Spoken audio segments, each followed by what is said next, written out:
Hello and welcome to this video where I will talk through how you can become a florist in 2026. My name is Megan and I own and run my own at-home floristry business called Daisy Floral Design, which is based in Colchester in Essex. I set up my business in September 2025, so I'm only a few months into my journey, but I wanted to make a little video just exploring my own process and how I got here, and also hopefully to inspire some of you as well to take the leap of faith and to set up your own floristry businesses as well. So just a little bit of background of who I am. I've been running my business now for a few months, very small scale, and prior to that I spent 4 years being a secondary school teacher. I decided to leave that career and forge my own path, and so today I'm just going to go about my day, make a couple of bouquets, and whilst I'm doing that, chat to you guys about how I got here, how I set up my business, and hopefully give you some ideas of the steps that you can take to set up your own business as well. So first I want to talk a little bit about what I did before I even started doing any kind of floristry training at all.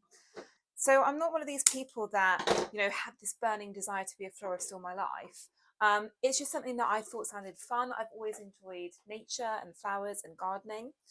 And I thought, well, what's a career that kind of fits alongside that? So that's when I started to look into floristry. Now, I did do quite a lot of research before I took it any further. So I found lots of YouTube videos, blogs, forums, things like that, that were all about floristry. So I started to research, different training, the different kind of theories about floristry, things like the spiral technique that I'm about to do now. And I also did invest a little bit of money in buying flowers. I've got a wholesaler near me that does sell to the general public, so I could buy some flowers from an actual wholesaler and have an experiment with, doing bouquets and other kinds of arrangements. So I did kind of test the water and see if I actually liked working with the flowers before I invested any more time or money. When I decided that yes, I definitely wanted to pursue this and see where it took me, I then set up a lot of kind of business related things. Now it's up to you how kind of seriously you want to take your business, but I knew that I wanted this to be my full-time thing. My husband and I quite like the idea of running our own business and owning our own business. So we did decide to go all in, as it were. So we decided to register as a limited company on Companies House.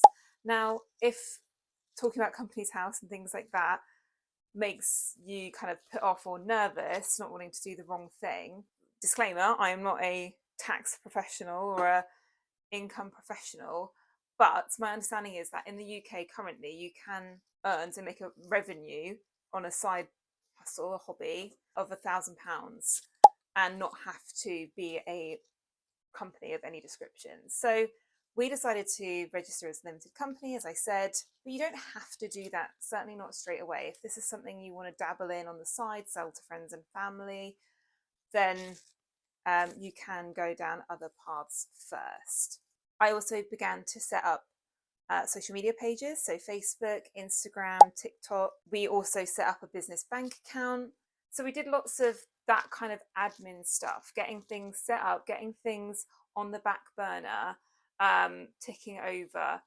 And we weren't doing heaps. This was all still when I was a full-time teacher. So I wasn't doing heaps of things on the Instagram, things like that. But it was just there, ready to go for when I took the leap and was doing the business more full-time. So I'd suggest getting those kinds of things set up. Apart from anything else, they're free.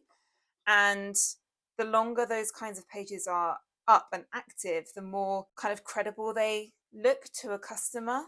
So get them up, get them ticking over. Even if you don't really post much, it's still good to just have them there. So that's all the stuff I kind of did. I did lots of research, a bit of practice, got myself set up with a wholesaler, a website, and social media. So those were the main things I did. I then thought, right, okay, how can I make myself both actually be more credible and also feel psychologically more credible? And I thought I need to have some kind of training. I can't just set up a business and base my experience solely on YouTube tutorials. So I had a research, and a lot of people go to college to do floristry, and that's of course a path you could go down. But personally, I'd already gone to university. I'd already done teacher training. I'd spent so many years in school training, learning, and I wanted to actually just seize the moment and go out and do my business. I didn't want to spend any more time waiting and in a classroom. So I found a training course that was just 1 week long, and it was specifically targeted at people who were transitioning careers into floristry. So it was perfect for me and it was relatively local. So I signed up, and I will tell you a little bit about what I did on that training course. So I did a 1 week career changer training course with the Cambridge Flower School.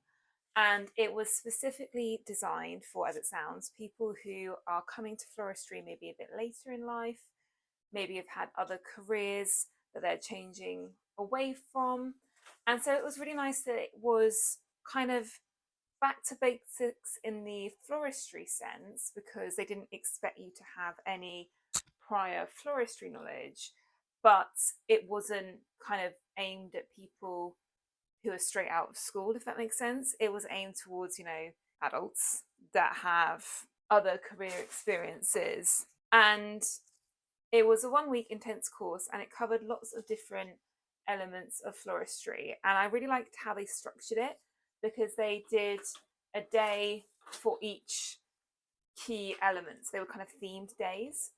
So we had a day on gift bouquets, we had a day on wedding, we had a day on funeral, and they also did a day about business. So all the technical things about, doing your tax returns and working with wholesalers and how to price your bouquets. I think that was one of the biggest things that I really learned, because when you're new, I certainly felt very awkward. I know this sounds really silly because I'm trying to run a business, but like asking for money, asking people to pay for the service that I'm providing and the product that I'm providing. So it was really useful to have that honest insight from people who have worked in different aspects of floristry. So there were people that had worked in shops, that had owned their own shops, that had done wedding, funeral. So it was really interesting. So I, unlike many florists, have literally had 1 week of official floristry training. And I think one of the main benefits of doing it was it just gave me a bit of confidence. It kind of justified myself, if that makes sense. It made me feel like, actually, I am allowed to run a business. I am allowed to charge money for my flowers. And it just taught me all sorts of little tips and tricks, like tying my bouquets like this, which is something I learned doing a little loop, passing it through. Before I went, I'd been trying to wrap it round and do all sorts of things. So it was really useful to learn little tips and tricks like that. So now that you know a little bit about the steps that I took to set up the business, I just wanted to talk about some of the challenges that I'm still facing as a very, very small business, and some of the ideas that I'm going to try and experiment with to try and address those challenges. So the first one is just volume. I'm still at a stage where I'm getting a couple of bouquet orders a week, maybe one wedding inquiry a week, that kind of thing. So really, really low numbers. And when I first set up my business, I thought I'd be really happy with those numbers. I was quite happy to be relatively quiet. I was under no illusions that I would be really successful straight off the bat, especially as there's quite a few well-established florists in my area that have been around for years and years and years. So in terms of the actual numbers, I was quite happy with that.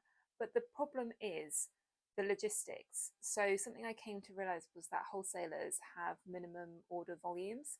And also you just need a certain number of stems to make a bouquet look nice. So if you've only got one bouquet order for an entire week, because we're working with a perishable product, although that bouquet in itself might be profitable, the amount of stems that you've had to buy in to make that bouquet means that suddenly you're running at a loss. So I really need to increase the volume of bouquet orders that I'm getting each week. So some of the things that I've tried is running paid ads both on Google and Meta, and experimenting with how to do those ads, different creatives to use, different messaging to use, and things like that. Making sure that I'm super active on social media so that people just hear about me as well. Right at the beginning, to get my very first order, I did do quite a lot of just giving things away. So I made a couple of bouquets and took them to the school that I used to work at and dropped them off in the staff room. and that got my first ever sale from a member of staff at the school that I used to work at. So, you know, you can, to get your very first sales, do things like that, but obviously that's not sustainable in the long run because that costs quite a bit of money and time as well. So I'm experimenting with using different wholesalers that have smaller minimum orders as well to try and address the wastage problem, and also with offering same day delivery. At first I didn't offer that because my wholesaler, I didn't have flowers in all of the time because of, you know, ordering things in and things like that. Whereas now I'm experimenting with, actually, when I do need to place an order with my wholesaler, getting in slightly more than I need on the hope that I get a couple of same day order requests. And I have had that recently.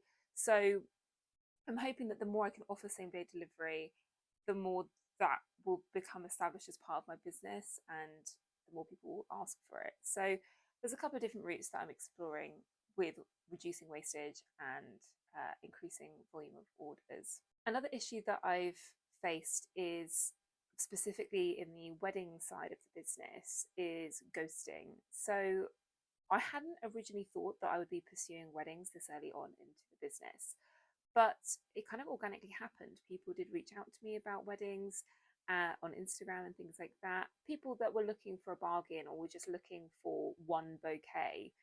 And I thought, actually, this is a great opportunity for me to give myself a little bit of a confidence boost and to take that on and offer that as a service. And since I've done a couple of those smaller weddings where it's just a bouquet or a couple of bouquets and some buttonholes, things like that, it's given me the confidence to actually actively pursue wedding bookings. So I have spent quite a lot of money on advertising weddings, and it has led to quite a lot of leads. The problem is that the leads don't necessarily lead to bookings, and it can be really difficult to know how often to kind of send reminder emails to couples, whether or not to be very persistent, whether or not to just leave it, whether to reduce your prices or offer different kind of incentives for them to book. I experimented for a time doing like a get some free buttonholes if you book within a certain time frame, that kind of thing. But I think I've just learnt to try and just let it go and just know that if a couple wants you, they'll come back to you, and try not to chase too often. I try at the beginning, I would send kind of chasey reminder emails after 4 or 5 days, whereas now I leave it 2 weeks before I send even the first, oh, just wanted to check that you got this email kind of correspondence. So I think those are the two biggest things that I'm tackling at the moment. It's well, three things really: the volume of orders, managing wastage, and ghosting. Those are the three things that are kind of bothering me at the moment. If any experienced florists out there have any advice for me on those areas, then please let me know. Or even customers, if you have any ideas, let me know as well in the comments. I'd love to know your thoughts. And we will see where the next 6 months takes the business. But I hope that this video has provided you with some ideas about how to get into floristry, hopefully made it less scary and intimidating, and reassured you that you can just do a very short course. You can just kind of teach yourself, really, and start very small.